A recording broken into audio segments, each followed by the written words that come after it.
This might be one of the most important conversations that I've had on my channel. I sat down with Anders, a psychologist with a PhD in psychiatry who specializes in helping people taper off of medications safely using hyperbolic tapering. So many people try to come off of meds way too quickly and end up with severe withdrawal. This episode breaks down what safe tapering actually looks like. If you've ever struggled with withdrawal or are thinking about reducing your medication, you're going to want to watch this. I'd like to welcome to the show Anders. He specializes with everything withdrawal and how to do it safely, and he's a psychologist, am I right? Yes.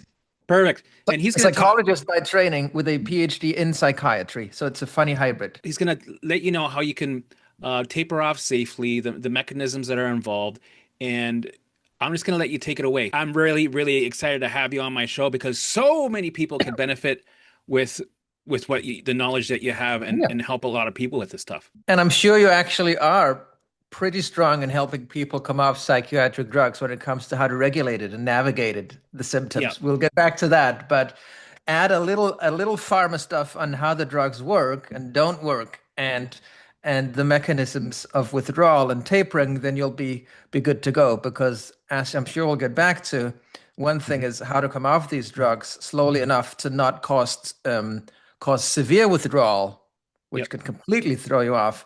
The other side of the equation is really how to help people through symptoms while they're there, which is, just to get that started, which is the huge overlap between the withdrawal community and the, do we call it chronic pain community? What do we call your mind body? Because it's mind body, chronic pain, mind, mental issues, physical, everything. Just throw it right under the same umbrella. So I think there's a huge overlap between our fields. So one thing I do is the technicalities of helping people come off psychiatric drugs. How does the body ideally want us to remove these drugs gradually and slowly so that it doesn't have to cause too much withdrawal in the process? And long story short, before I come back to the withdrawal, I got into this field. I'm a clinical psychologist by training, so I work with people's emotions and thoughts and trauma patterns and awareness and consciousness,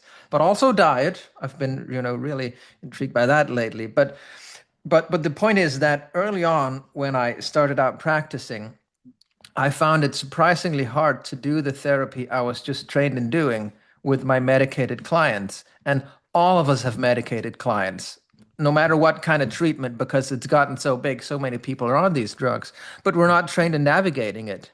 So I found it hard to do the therapy. For example, it's difficult to work with people's emotions when they're not there, or they're altered or numbed or distorted away from their true nature and what they want to tell us. So it was that, and this is 10 years ago. 10 years back, it was just the clinical observation, you would call it, that what I was trained in doing, I couldn't do. And then you could call it remission and symptom reduction and treatment effect, all you want, to just suppress something.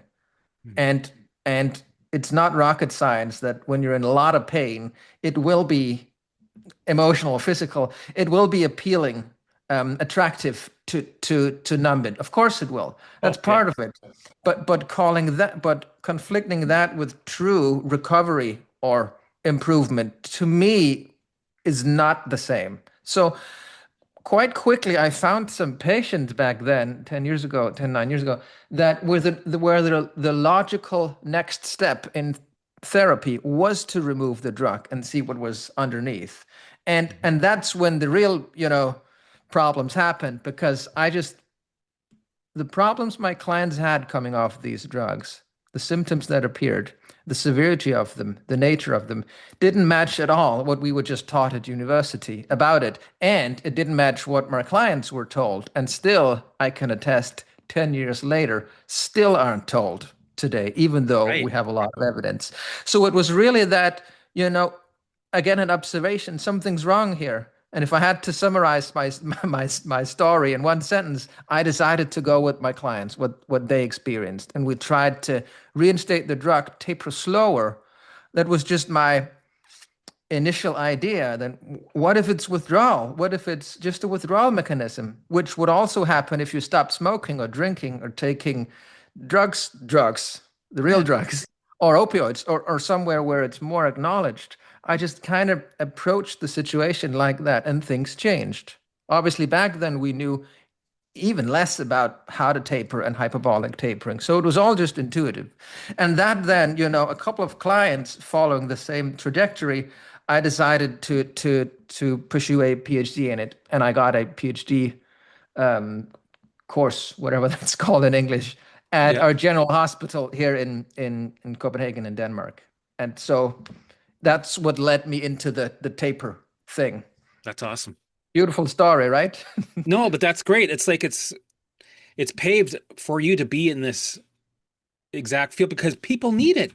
Mhm. It's crazy how it's just there's not enough awareness of it and people are there's no education about it. They're just like, yeah, go on these No. drugs and we'll worry about it later. You're helping people that need it. We need you, Yeah. more people like you. You can bring Yeah. awareness. Well, what about the other psychologists? Are they also are you having backlash on this type of thinking? So that's fun. I'm having that. It's an interesting analysis of the current situation here in 2026 in this field. I'm getting a less backlash than psychiatrists doing the same job because my peers, my colleagues, um, most of them have some intuitive critique of not medication as such, but long-term medication as the solution to someone's pain, not as a Right. temporary strategy. But most psychologists would have at least some intuitive, skepticism towards that. So seeing some, but they won't have a language for it. They're not trained in they're not trained, we're not trained in entering the medical field and talking that language. That's what I wanted to do with the PhD. It was really important for me to not argue from a psychological, emotional, existential, point of view. That's valid too. But I really wanted to, step all the way over to the biological, pharmacological stuff and understand it first of all, but also make the arguments there because I felt that's what we needed. So most psychologists would have some intuitive skepticism towards it, but not have the language to mouth the words and argue. So when they see me do that, they kind of just most of them clap their hands and they're happy and yeah, and it confirms what they've seen in therapy. And they also all of them have medicated clients, but they're not trained in navigating it. That means they're sitting in front of clients who are under the effect of medications, which and we'll get back to that. They do affect mood, emotions, thought, motivation, drive, energy, all these things that we work with in therapy. So it's definitely easier for me, ironically, because this isn't supposed to be my field. I just entered it after becoming a psychologist and did my PhD in it. So ironically, I face less backlash than I can see many of my, colleagues internationally face because they're doctors, and it's not a very um, cool topic to talk about as a doctor. So you'll Yeah. see that it's kind of the other way around. Interesting. There is backlash in Denmark at least because I'm not big enough internationally that the main psychiatrist would bother to think anything about me. But here in Denmark, we have the same, as any country has the same silverbacks on top of the psychiatric hierarchy who only um, who only got to that place at the top because they're thinking mainstream. There's no critical psychiatrists at the very top of Mhm. psychiatry. It's by definition biologically and old-fashioned, I would call it. So, and they criticize and attack and try to discredit on all these things. Maybe explain like kind of what happens and why are people dealing with this with Mhm. I'm assuming they're getting flooded. There's activations they don't know how to handle, and how do we get out of it? Withdrawal? Yeah. Yeah. So yeah, back to basics. And you mentioned something important before. A lot of important things, but you said awareness. And obviously, you can't solve a problem you're not aware of. So what happens today is that basically the standard guidance on how to come off hasn't updated in 30 years, and it's based on short-term trials. So in reality, people who just go to the average doctor, they taper clients who've taken the medication for years and decades as if they'd only taken it for the 8 to 12 weeks. That's the standard duration of the trials used to approve the medication. So that's really the core of the problem. So withdrawal, a lot of people are in withdrawal without being aware. That was why I, attached to your word. They're in withdrawal when they try to stop too fast, but they don't know it. So they start thinking other things. The obvious interpretation that a lot of people has is, well, then it's a relapse. If I get worse when I stop my drug, it means the drug's still working, because when I start taking it again, symptoms stop and you're just back at whatever baseline you were at on the drug. So that's the core. That's the core issue. So withdrawal, let's go about the basics. Withdrawal is what happens when the body has adapted to a drug over time, and you remove or reduce it faster than the body can readjust. So over time, the brain it literally changes its receptors and chemistry to the presence of these medications, all of them. It doesn't matter whether it's a benzo, antidepressant, antipsychotic, opioids, like some of the drugs you probably know in your community, pregabalin, Lyrica, gabapentinoids, all of them. It's as if we think that every time there's another drug on the market, we think it's something new. And the new part of it, like it's a modern drug, but none of the drugs go free from this mechanism that the body adapts. Because if you can say it plainly, the body doesn't really care what we call a drug. As long as it's something you introduce to the body every day over time, whatever the drug does, and we can plot that on graphs, and I do that in my book, and I can show you some resources. Whatever the drug does, the body starts doing the opposite, and that's what we call adaptation, or that it compensates. And we call it a downregulation, literally.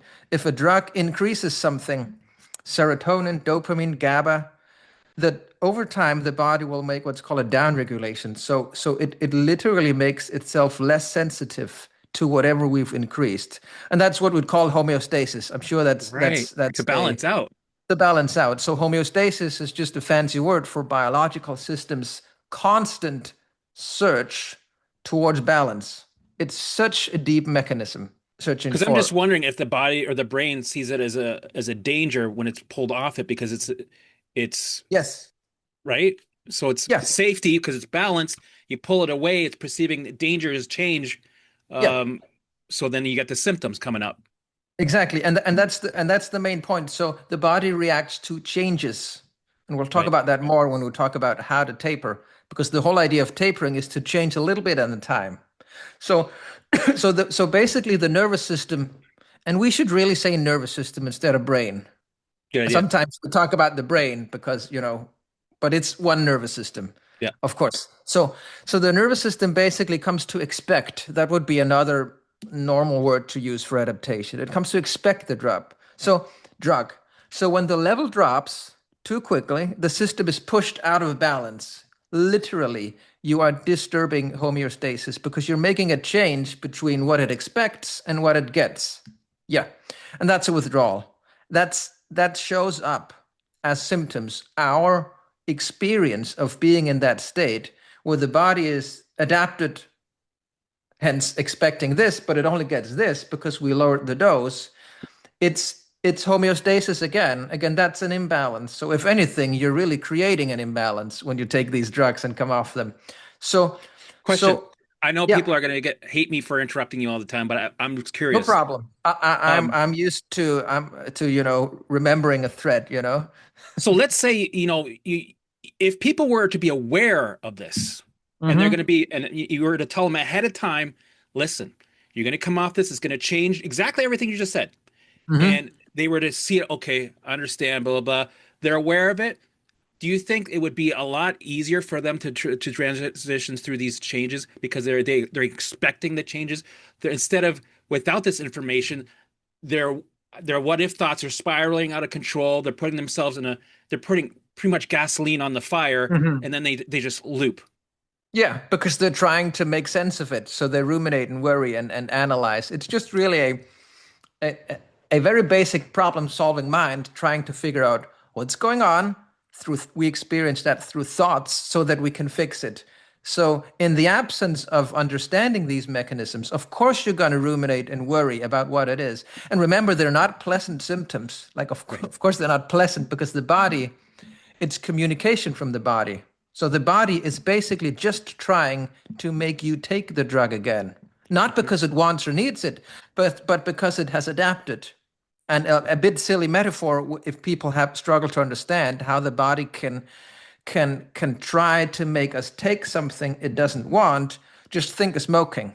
Like, and it varies in many different places, but I think we can agree that smoking is not good for the body. And I Right. think we can agree not to bash smokers. It's just to give a parallel.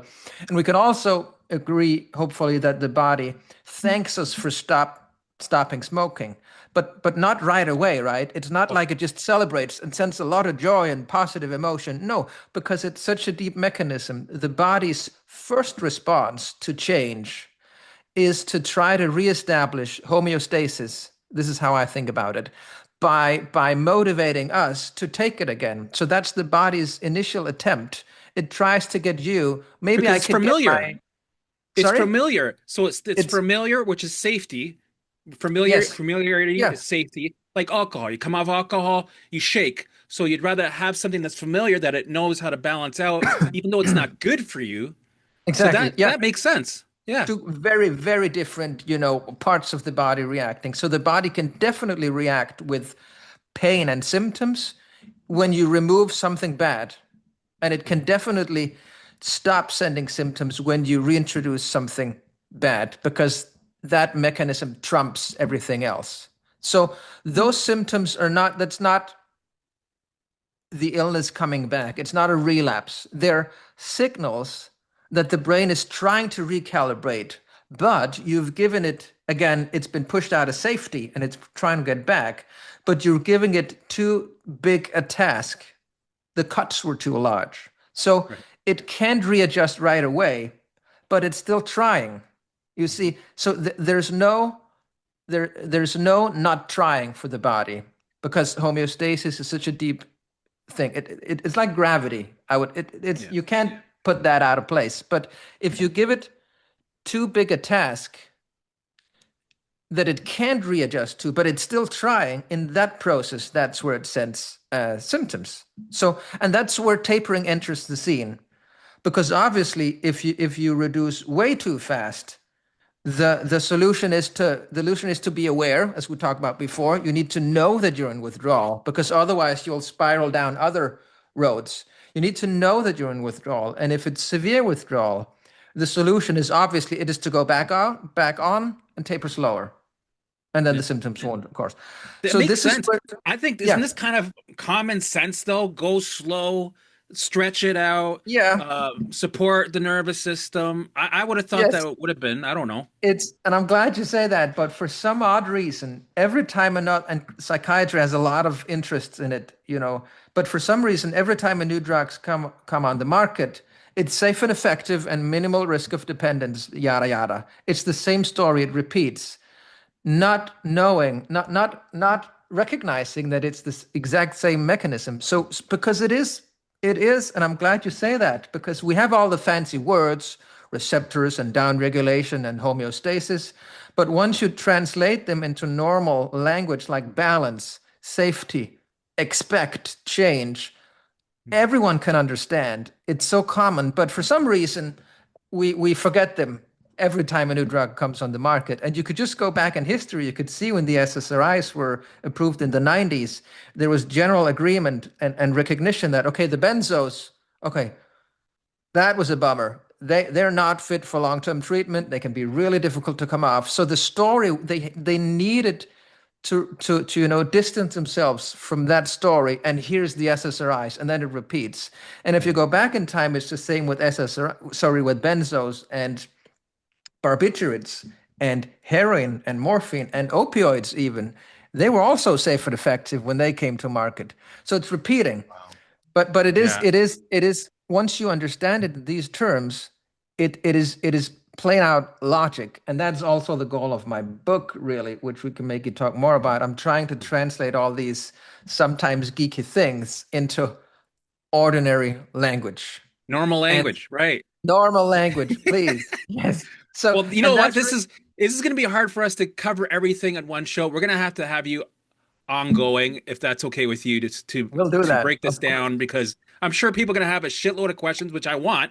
People in I the love it comments, already. give us the questions, and we're going to have them back on a regular Yeah. basis to cover some of the stuff to put your mind at ease so you can do this safely. Yeah, I Right? love it. And safely here, one thing is that safety for the body is basically to not push it, but we want to come off the drug. So that was the person's goal here, and that's where tapering enters. So tapering, coming off slowly and gradually instead of stopping or bigger cuts. So when we understand that withdrawal is basically feedback from the body, that we reduce too fast, it becomes obvious that the solution will be to taper slower. And we say slow and fast, but really with tapering too fast, I mean, it's not so much the time, it's the size of the dose reduction that matters, not the time as such. So every cut, every reduction literally disturbs the balance that the body built around the drug. And if the cuts are too large, the nervous system can't keep up. And those symptoms, I should stress right away, they can be way worse than we thought. There's a huge gap between what's in the guidelines and what you're told by your average doctor and in practice. And we could talk a lot about that, but really the explanation is so simple that the standard guidelines, which haven't been updated, it's a core problem. That's what Yeah. we're all fighting for in this field. Mm. There's a huge gap, discrepancy between what we know and what's in the guidelines you meet at the doctor, at the standard advice. And the explanation is simple. The guidelines were based on short-term trials, 8 to 12 weeks of use. Of course, you're not going to see a lot of problems coming off a drug after 8 to 12 weeks. And hence, these standard descriptions of withdrawal as mild and self-limiting, that's what they're called, and lasting a couple of weeks tops. And Mm. of course, if that's the issue, then coming off is no problem. And that's where the guidance on half the dose, wait a bit, half the dose again, and stop, or taper over a couple of weeks. That's where it comes from. But obviously, most patients use it for years and years. And the mechanisms we just talked about before, which is called physiological dependence, not addiction, but physiological dependence, that's a product of time. So it's not like you take a drug and then the body's adapted. You take a drug over time and it comes to expect it. So again, it's just simple. This whole issue is a function of time. So obviously, we need to update our descriptions of withdrawal symptoms and tapering to fit long-term clients. But that hasn't been done. And that's why this circles back to the awareness part. That's why most people I would say have misinterpreted their withdrawals as relapse. And then the story goes, because if you think it's a relapse or some new odd condition that just magically appeared when you came off your medication, well, the solution is going to be more drugs or the same drug. Oh And yeah. and and and it's kind of an illusion of an effect. And please just stop me if you have other questions prepared, but we'll get to the tapering stuff. But it creates this illusion of effect where every time you try to stop too fast, unaware of the severity of withdrawal, it can be Yep. huge. Well, then you start the drug again, and now you're giving the body what it wants. So of Right. course it stops sending symptoms if you do it fast enough.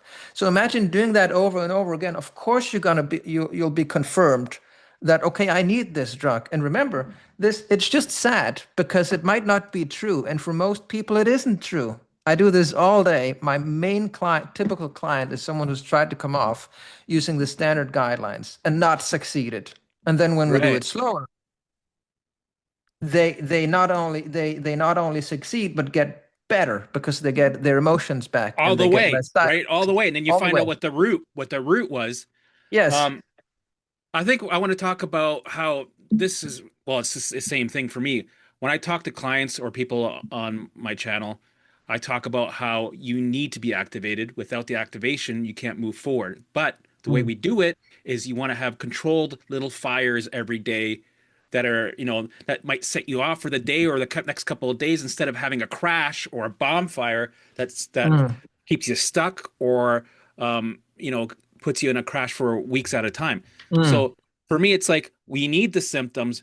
We need to have controlled activations for us to have them as opportunities for us to update with stabilizing and sending the messages Yeah. of safety.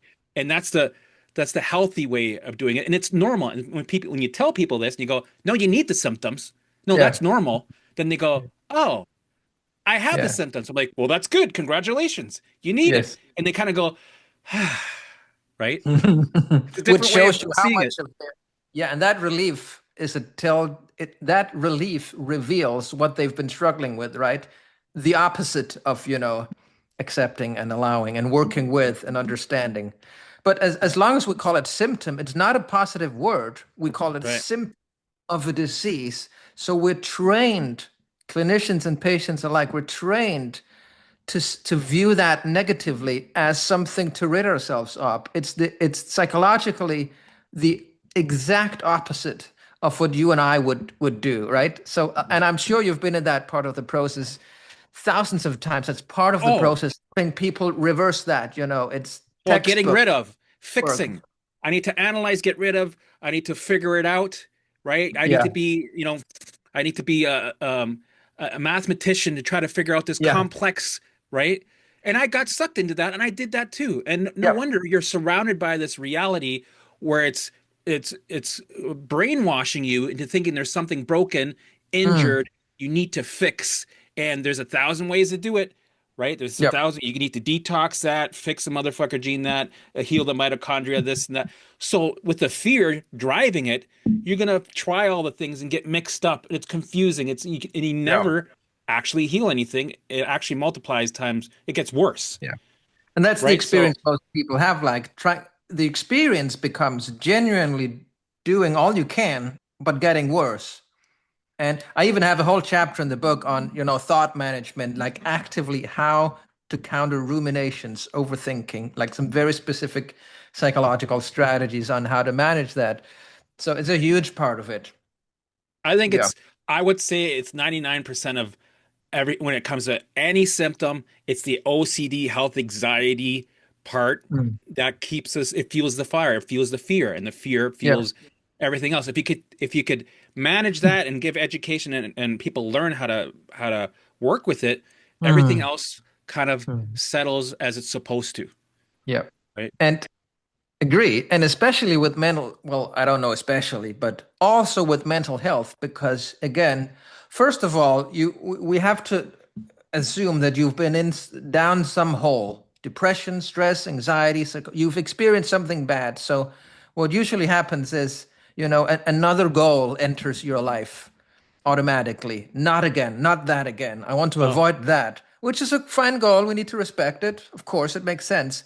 But it's a problematic goal to have in your everyday life because it's so close to threat monitoring and rumination and worrying and analyzing every little fluctuation.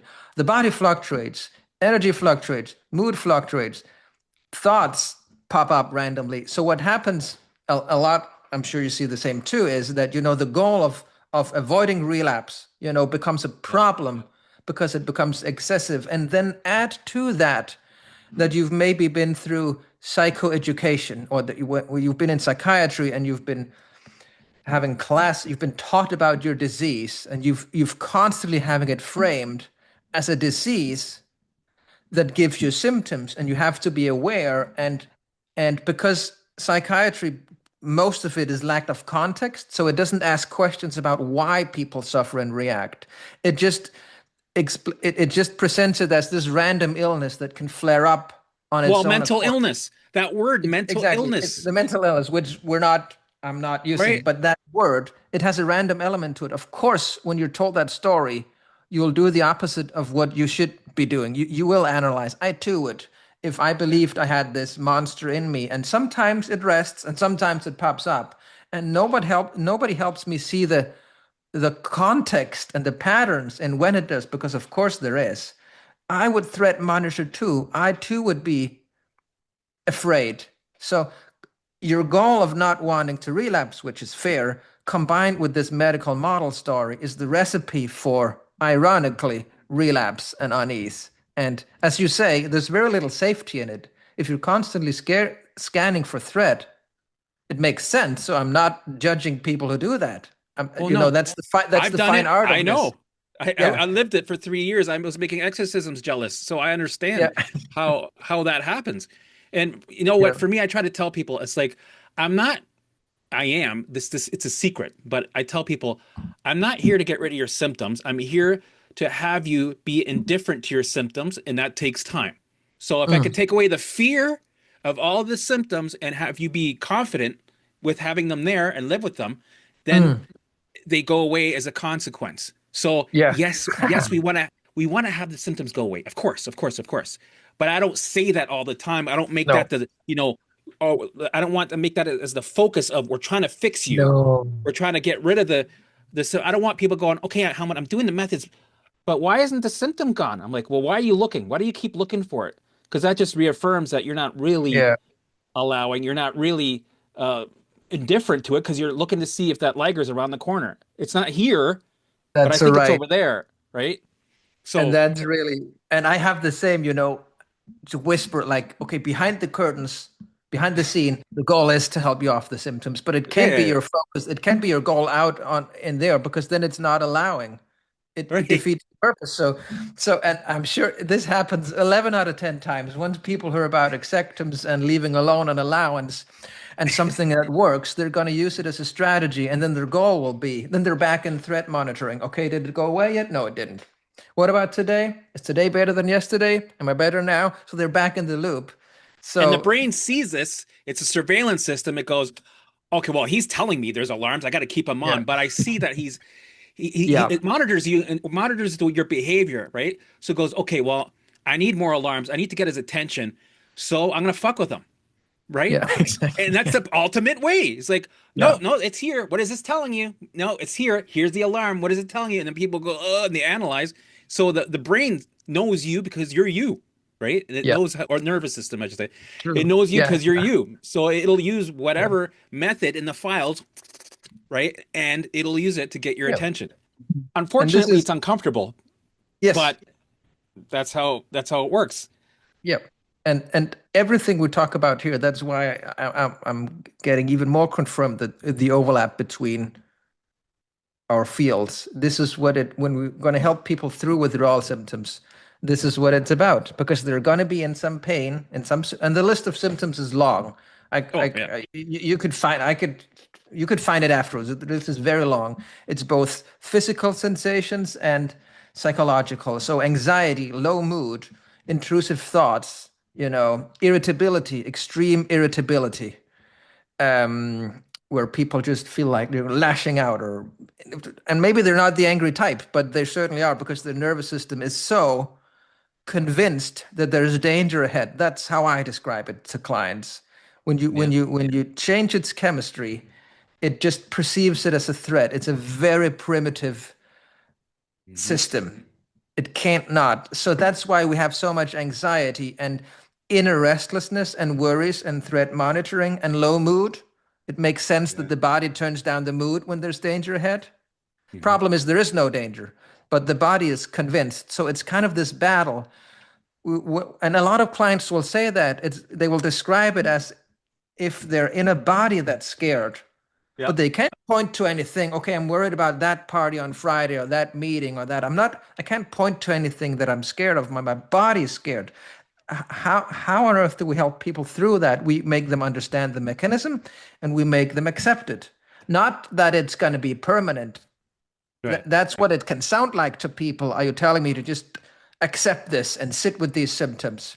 Fuck no. But No, yeah. it's temporary. That's the whole part. At least when you're tapering slowly enough, and maybe we could get back to that. Yeah. Then the symptoms. That's the whole point of tapering slowly. It is to minimize the symptoms. Of course, the goal would be to avoid them completely. But for most people, because of how the drugs work at lower doses, there will be an element of managing periods of withdrawal. The taper's function is just to minimize it to a tolerable level because if you just go cold turkey, you're going to have a hard time doing all we talk about here, because it's going to be so extreme, so deep pain and anxiety and trembling and dizziness and nausea, because the receptors all over the body.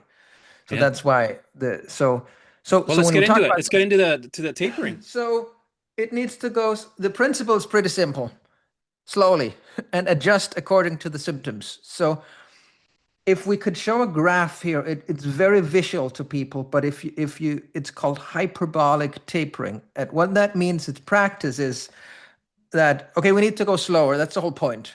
And with slow, remember, I don't necessarily mean the time between reductions. I mean the size of the reduction. So what most people find is that they can make some pretty big cuts in the beginning, depending on what dose they're at. Yeah. But most people are over-medicated because we use way too high doses. So for most people, you could remove, maybe 15, 20, 25% in the beginning if you're on a high dose. I'm not telling you to do this, but you could get a rough estimate by looking at these curves. And then when you go lower, you have to go slower. And there will be a point 10 out of 10 times where one reduction suddenly hits way harder than the previous ones, even though that reduction wasn't bigger in terms of milligram. And when you see the graphs, it all makes sense. So when I say occupancy, that's just a fancy word for what the drug does. It occupies receptors, blocks, occupies. And we can measure that. So we can measure the relationship between dose in milligram, which is basically, it's just a number. Like it's just, dose is just the weight of the active ingredient in the drug. But that doesn't tell you anything about how much the drug does what it's supposed to, right? And we can measure that. So in brain scans, we can measure the number of receptors, and then we can give a drug, and then we can measure how many are occupied. So we can plot dose against effect, not necessarily experienced effect, but actual biological effect, which is measured as a percentage. And when you see the graphs, it will all make sense because they have this hyperbolic curve, a hyperbola is what it's called. So when we plot dose against effect, the shape of the curve is not a straight line. That's the whole point. So 10 is not double of 5, 20 is not double of 10, 40 is not double of 20. It kind of tapers off. Yeah. So what you mean? Are you saying that the lower you go, the more intensity will rise? Yes. If you do it, yes. If you say you're on 100 milligrams of something, and just convert it into whatever drug range your drug comes in, because for some drugs 10 is a high dose, but just convert it into everything. Say we're on 100 milligrams, and you taper by removing 10 at a time. 90, 80, 70, right. Usually at around 40, 60, there will be a reduction. And that's what I tried. This is way easier to describe when we have the curves. There will be a reduction that even though all of them are 10, so they're the same size, it suddenly hits much harder because the majority of the effect of the drug is actually packed into a surprisingly small portion of the dose. And hence that part needs to be tapered slower. So what most people find is that when they reach the lower doses, and I'm lower doses because they're not low, they're extremely potent. That's they're what intense. the show. Yeah. They're extremely potent. They're forced down to the 5 to 10, sometimes even 3 to 5% reductions on the steep end of the curve. And that's what makes tapering take a long time. So we could take so much time. So we could also reverse it. Sometimes that's easier for people. The difference between taking nothing, 0 milligram of a drug, and 10 milligrams is huge.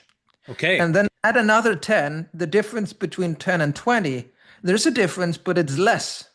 And then for every 10 you add, it kind of tapers off the effect. It's what we call diminishing return. So obviously when you go the other way around, you have to, and that's what hyperbolic tapering is. It means smaller and smaller reductions. If you taper linearly, the next cut, the next 10 you remove will be a bigger cut than the previous ones, even though both are 10. So there will be a reduction where you make one and then you suddenly find yourself in, just hell. depending on Right. how long you're taking it. Well, A then lot that of makes symptoms. sense. That makes sense Yes, and because the way I see things, I'm like, well, just go another 10, just go, just, but it doesn't work yeah, like that. It's more no, intense. because Okay. it's not linear. Yeah. So Right. it's not that the drug isn't stronger at lower doses, obviously not, but the drug can detect smaller differences, changes at lower doses, forcing you to make the reduction smaller. And most people find themselves needing to taper as small as the 10, 5, 3% of the Right. previous dose. And you can understand why that if you're at 50 milligrams of something and you have to reduce by 10%, that's then 45 and then 41 point something and then all the way down. And then you're at 10 milligrams and then it's 9 and then it's 8.9. So we get all these odd numbers, which introduces another problem, which is that you the drugs you can buy at the pharmacy, the standard available tablets, they're not designed for tapering. So you need to manufacture them yourself. And that's where patients find themselves cutting, weighing, dissolving, and we do that all the time. It's standard practice at my clinic that we need to go below the standard dosages because you can't hit 17.83 something milligrams of the pill, Well, I've and it heard needs to people be do precise. this at Yeah, home. They add yeah, yeah. water and they dilute it. I'm like, I Yes, wouldn't even it's know all how to where to start. I'm like, well, like how right? it's all in the book. I described it all in the book. Good, good, I don't good, know good, if I good, good. have one, so I can show. This is an Yeah, awesome show the topic, book. but it looks. We're gonna This put is the an link to your book in the description is so here. people can get it. Yeah, because thanks. Because one Yeah, thing is one thing is understanding withdrawal, the mechanism that leads you into the understanding why tapering is necessary, and understanding how the drug works with these. And I show your audience this is very visual. So once you see the curves, and we can send them here, this will all make sense for each drug. It also makes sense why you need to go below the lowest standard available dose, and it surprises a lot of people. Firstly, how slowly it has to go, right. and but also the practicalities of it. And remember, when we talk about severe withdrawal, this is the solution to it. So when you taper this way, hyperbolically, by dissolving it and making the 3, 5, 10% cuts, symptoms are milder for most people. That's so the point of tapering this slowly is to not have severe symptoms. Just so you don't hear it that you need to go in severe withdrawal with every reduction for years. But Okay, that's the good. That's good. practicalities the practicalities are all in the book. But it's really easy. If you want to go from 10 to 9 milligrams, you can't cut a tenth of a pill Right. because it needs to be precise. Remember, it's homeostasis again. You can't give the body 9 one day and then 8.7 and then 9.2 because you're giving it different directions. So how on Every earth time. Yeah, yeah. every Every time? day. Yeah. Okay. So where am I going? This way? This way? No, okay, in this way. So homeostasis can't do its thing if it isn't extremely precise. So it's an unfair game, you see. You need to go way slower and lower, and it has to be precise. And Let me the ask a only question. solution, yeah, On average, to do it safe, and I see nothing wrong with this, right? But some people don't like hearing what have you seen? How many years could it take somebody that's safe and effective, right? yeah. 3 years, 4 years, five, maybe? Hmm. It can definitely take years. I have clients where it takes, long-term who've been taking the drugs for a long time. And with the drugs, I mean all of them, antipsychotics, benzos, Yeah. SSRIs, it doesn't matter, same mechanism. So it can definitely take years to come off because you're forced down to such small reductions. Some people can't reduce by more than 3% at a time because Yeah. if they try 5, symptoms will symptoms will be intolerable. It will throw them off. Can't Right. sleep, can't work, can't be there for their family, can't Right. enjoy activities because it's kind of hard to focus when your body, you can definitely train it, but it's hard to focus when your body is convinced that there's danger ahead. You're Yeah. not supposed to, there are a lot of things you're not supposed to do if you're under threat. Right. Sleep, focus, relax, Go to enjoy, work. go to Right. work. And that's the mechanism. So it can definitely take, it's not uncommon to take years, and it sounds absurd to people until they try it. And of course, for some people, this is not all. It's not 100% of people who need this slow tapering, but most people after a long-term treatment will. But some people, like if you're only taking it for a couple of months or weeks, of course, this is not going to be the problem. Some people do take months to come off even after months of use, but what we're talking about here is after years of use.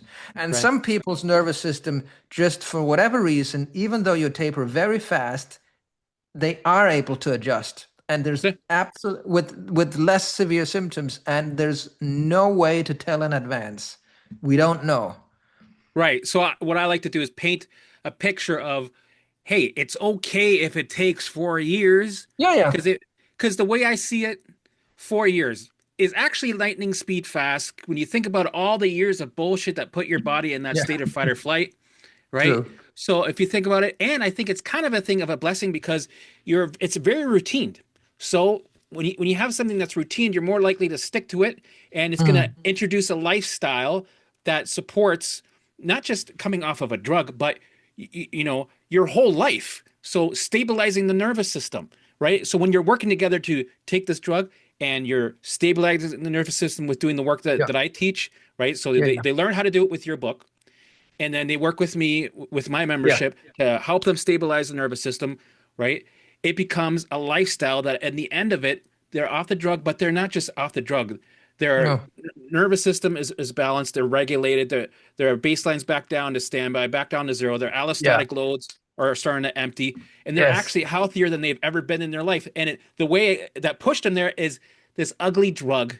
Yes, it's ugly. The whole, it's messy, but when you look back, you think, if it wasn't for that, and if I didn't do all the things that I had to do, I wouldn't be where I am, No, and you'd be actually able to handle life curveballs that are still going to be thrown at us. So in a way, of it course. can be a gift. It doesn't feel like it. I know some people will be like, "How dare you say that?" But I really do think if you got Me the too. Me support, too.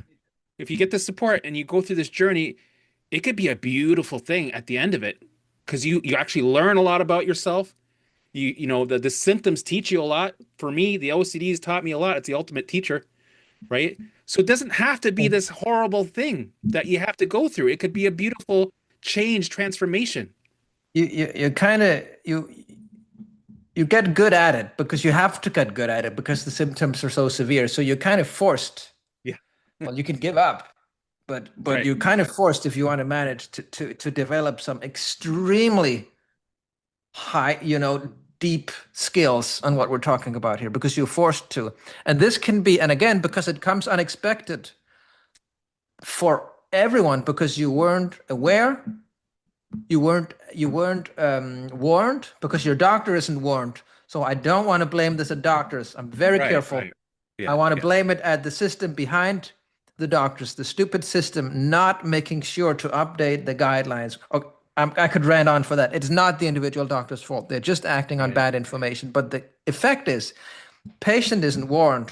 So it almost by definition, these symptoms come as a surprise for people, completely unexpected. So it it it can definitely be a life-changing experience, the worst thing they've ever experienced, worse than yes, whatever they took the drug for. And when you hear me say that, remember, tapering in the way I just described is the solution to it being this severe. So don't hear it as you have to go through the worst thing in your life to come off the medication. right, That's if you do it too fast.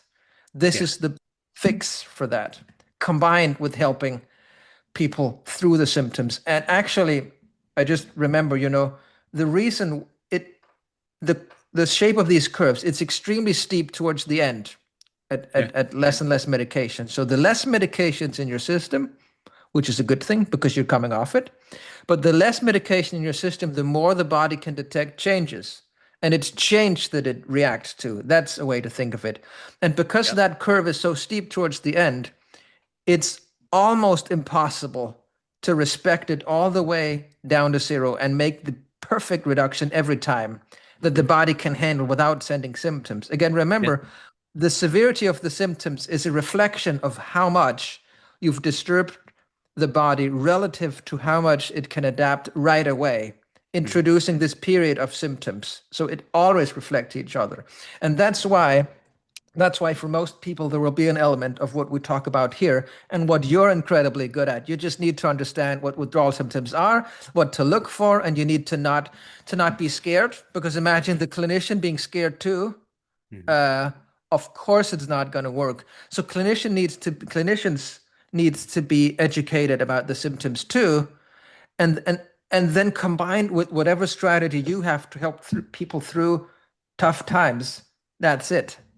Yeah, I Yeah. have worked with personally 5 clients that have fully recovered Hmm. from withdrawal, and they were severe. They were Hmm. shaking. They had the akathisia. They had the Yeah. right. They were horrible, right? Yes. But they got through it and they fully recovered. And Mhm. with the work that that I do with stabilizing, and they had a routine every day.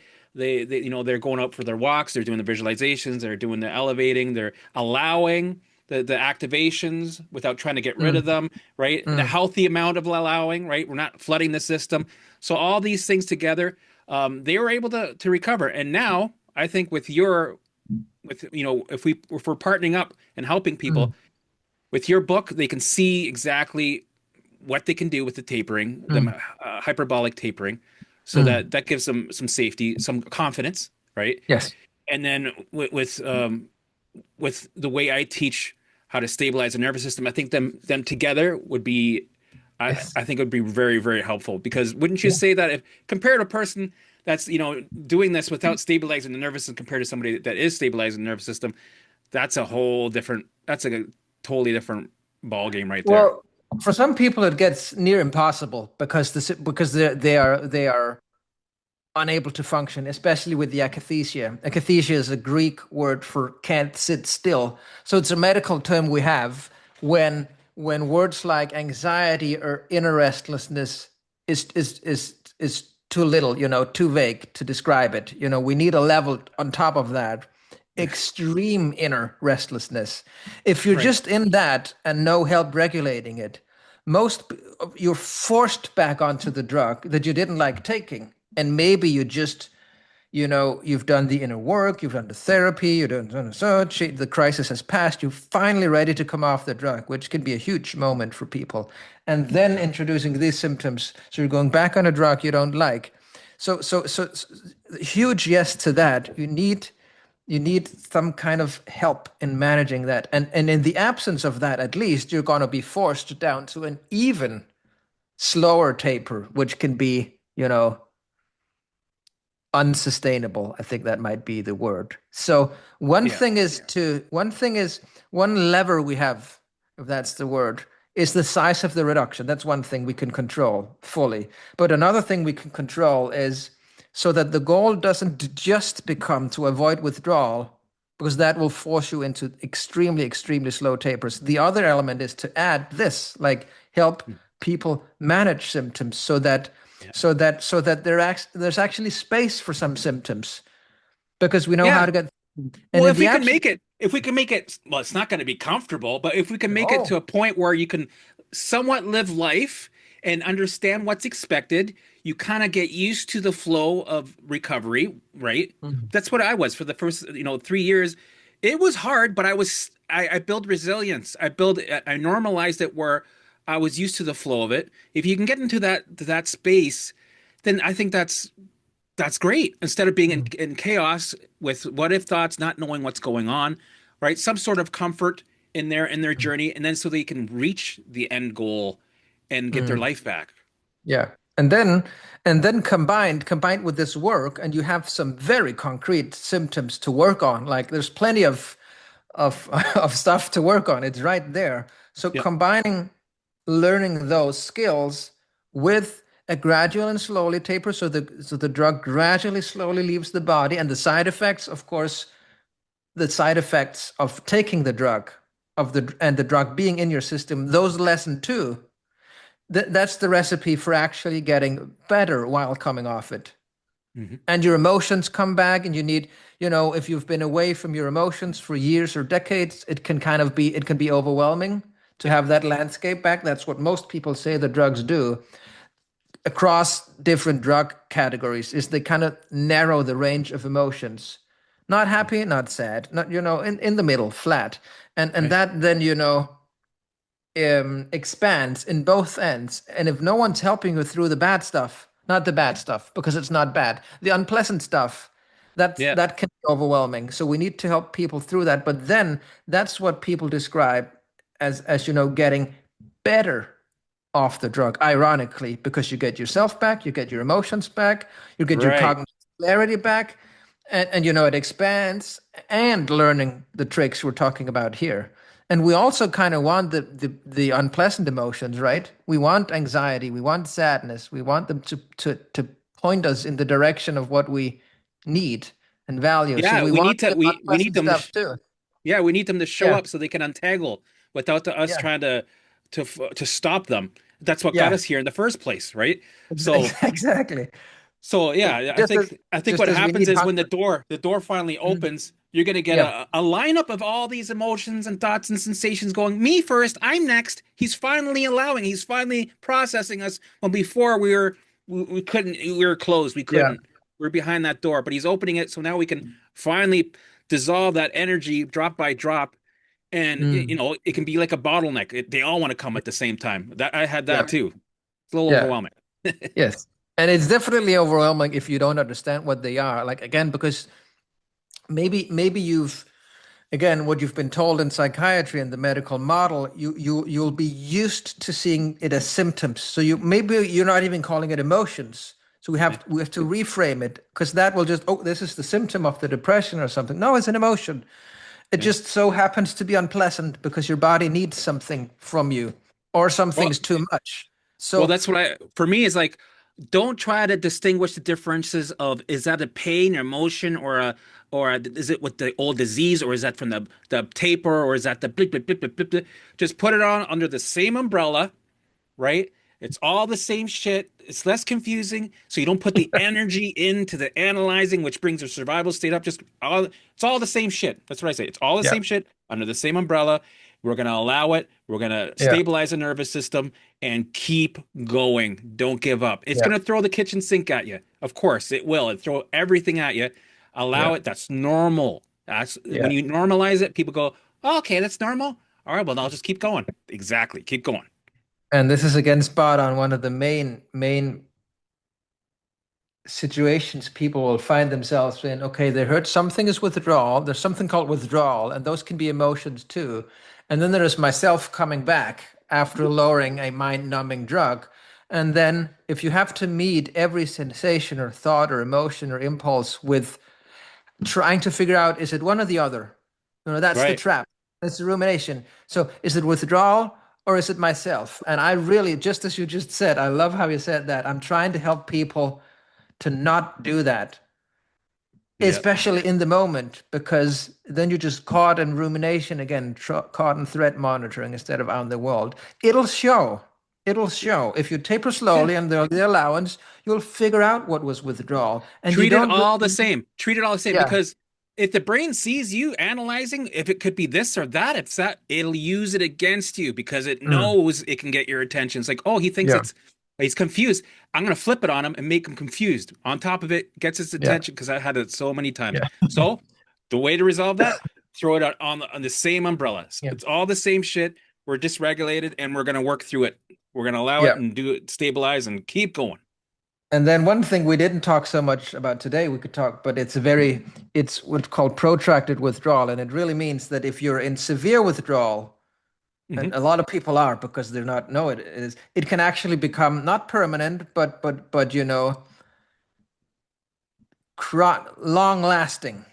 protract. So that means that, just to say that you shouldn't allow severe withdrawal symptoms. You should reinstate the drug and taper slower, because we talk about the window of reinstatement. So when Hmm. you make a cut and you find yourself in intolerable withdrawal, go back up and go slower. It Yes. works. And that's a Yes. part of it, because there is this, if you wait weeks, months for every week or month you wait, I don't want to say day because then it sounds too urgent.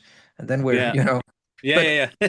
there is a window where if you cross some undefined threshold, the body does not, it doesn't accept you taking the drug again. So that happens all the time. You've been in severe withdrawal for months and months, and you reinstate the drug and it doesn't work. In fact, it might even make it worse, even though it's still withdrawal because you've passed that window. So Right. don't hear this we're talking about here as just powering through the very severe withdrawal symptoms. That's clear signs from the body to go slower, Oh and it yeah. works. It works to Yeah. reinstate if you do it fast enough and then slower. And then Yeah. comes the symptoms, sorry, strategies we talk about here. Just so people don't hear this as just power through.